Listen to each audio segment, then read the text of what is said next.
Cause I'm rich, walking down the street. Now we're moving to bottoms. Here I have another piece from the Keller whoisjacov collection. These are the summer shorts in black. Sort of a nylon material, drop crotch, wider, shorter fit. It has these exaggerated pockets, which kind of remind me of Rick Owens. Super long strings like Fear of God. It has a back pocket, but it's sealed, so I can't fit my fat ass wallet into it. Devon actually got the same shorts. I just forced Joe to cop these last week too. These retailed at $85 from both Mecca's and Jacob's website. I think there might still be a couple sizes left on the website on whoisjacov, so you can look out for these. Right, so these shorts have an elastic waist, but right here there's a single belt loop for your keys, and I put my keys on a carabiner, so this is super helpful for me. Last, we have the chapter claude pant. I got these from Nordstrom Rack. These retailed for $300, but I got these for $100. Although these run about 4 inches big, so I did have to return the first pair I got. My true size is about 30, and these are a 29, but fit more like a 33, 34. They have a tie waist, a super long rise, huge exaggerated back pockets. It goes down to about this deep on both sides. The bottom is a raw finish with these little strings running down the inside of the leg, so you can pull those tight.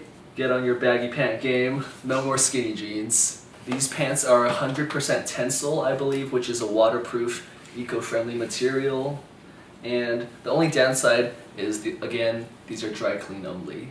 Alright, now we're going to move into the shoes. Now we're going to talk about shoes. I got the stamped LA and Puma collab. I really like these. I want to get a shoe that was like pretty unique that not a lot of people had, and so I saw these online and I was like, these are super dope and they're pretty cheap. I got it for $85. So we got nylon shoelaces and this lace lock, which is super unique. Like this kind of material is usually on like hiking backpacks, but they use this as a shoelace, which is super unique, super cool.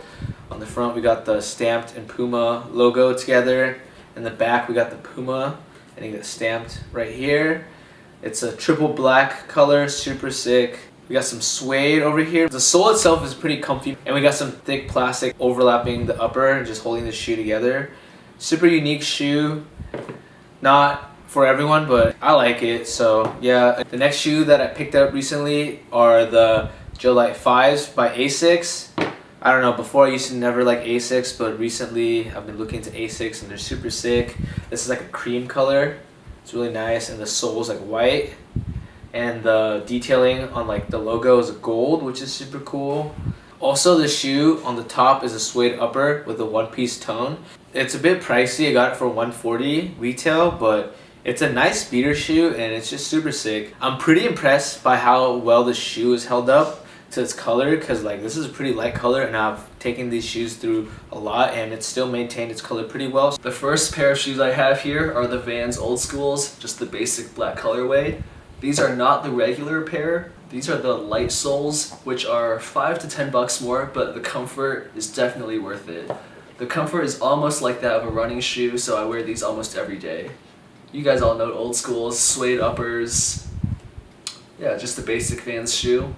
Goes really well with the Jacob shorts. So I bought these shoes right before I went on a 2.5-week trip to Oregon and Washington. And I took these on hikes, everything. They've held up pretty well. The sole hasn't worn down that much, even though I hiked like 60 miles in 2 weeks. I did give these a little cleaning with Jason Mark, and they look pretty good. Vans always look better beat up.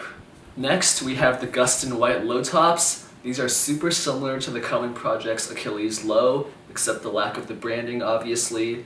Nothing on the back. These are a super simple, good everyday shoe, super clean lines. The Margam sole is very durable. I've had these for several months now. You see barely any drag on the heel. These are a great cheap alternative to Common Projects if you don't want to pay the $400 price point for those. These retail for about $150, $160 from Gustin.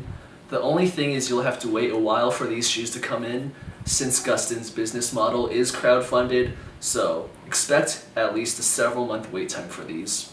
I keep these shoes in good condition with leather conditioner to keep the leather nice and soft, and I used wooden shoe trees in them to prevent too much creasing in the toe box. The last pair of shoes I'm going to show you guys is basic pair of suede Chelsea boots. These are from Milburn. Never heard of that brand, but these are a great cheap alternative to like Common Projects, Represent, and all those pricier Chelsea boots out there. These have an all suede upper, elastic on the side, pull tab in the back. I put a rubber sole on the bottom and a tap on the heel to prevent too much wear on the actual sole itself. And it only cost maybe 20 bucks to put these on the heel. So if you have a shoe that will wear down easily, like a crepe sole or something, definitely recommend putting taps on the bottom to prolong the life of the shoe. These go super well with jeans. It's a great way to dress up any outfit. Everyone has these. Just a basic brown Chelsea boot. Next up, we got some Ultra Boosts. Everyone has these, so there's not much to say. Super comfortable. I beat them up a lot, so they're pretty dirty. I should probably clean them. It's a good shoe to wear every day, and it's really comfortable. Probably one of the most comfortable shoes I've ever worn. So yeah, definitely worth the price. These are the Ultra Boost 2.0s. The difference between them is that the 2.0s have like this gray lining around the toe box, which the first version doesn't have. And the all white bottom sole is also one of the differences. Last up, we got some Y3 Qasa highs. These are in the all white colorway. It has a all neoprene upper with the tubular sole, and it also has elastic bands going across the upper, which holds the shoe together. It also has wax laces. There's also Y3 branding on the back of the shoe and the side of the soles on the left and right. The shoe is not really comfortable if you walk in it a lot, but it's super cool just to have. These shoes retailed for about $400, but I got them on sale at N for around $225.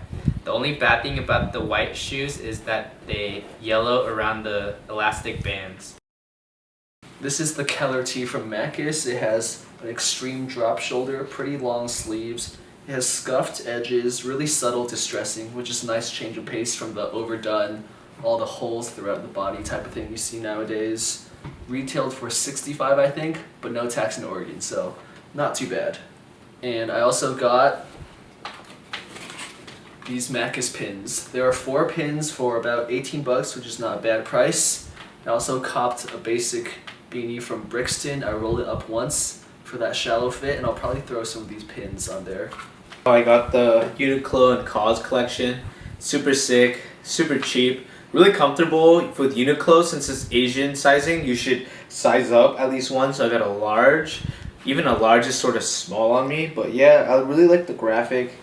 I've been wanting to get some really cool graphics, but a lot of graphics nowadays are really like flashy, but yeah, I really like this graphic. Also, I got these Nike Tech Fleece sweats, which are super sick. They fit super tightly, but I really like the side pocket here. It's really nice.